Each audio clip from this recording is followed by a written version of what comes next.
ቴርኩና የሁሉ ብር ለማስገባት መታወቂያ ጉርድ ፎቶ ያስፈልግሃል ብለውን ያው ፎቶ ቤት ሜሞስ ፎቶ ቤት ፎቶ ጉርድ ፎቶ ለመነሳት አስቸኳይ ሂጅ።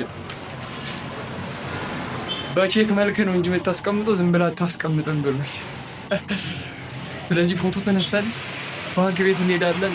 ያ ሁሉ ብር እናስቀምጣለን ማለት ነው። ጊቫዌው ከተሳካ ሰብስክራይብ ካደረጋችሁ ለእናንተ እንሰጣቸው፣ ካልሆነ ግን ቀረ ይቅርብኝ። 10,000 ብር ከመሬት ያነሳሁት 10,000 ብር ይቅርብኝና እናንተ ተጠቀሙ። ሰብስክራይበሮቼ ከ1 እስከ 1000 ራንደምሊ ለተወሰኑ ሰዎች 500 ብር ቢያንስ 10,000 ብር እስኪያልቅ ድረስ ለተወሰኑ ሰዎች 500 ብር ጊቫዌይ አደርጋለሁ ብያለሁ።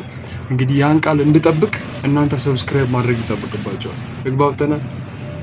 እናንተ ሰብስክራይብ ካደረጋችሁ ብሩ እናንተ ነው። አላስገባውም። ይኸው በቼክ መልክ ነው የምንሰጠው ብሎ ቼክ ነው የሰጡን። ባይገርማችሁ ነገር ቼክ ነው እየጻፍኩኝ ነው 500 ብር የምሰጣችሁ። ዳይ ወደ ስራ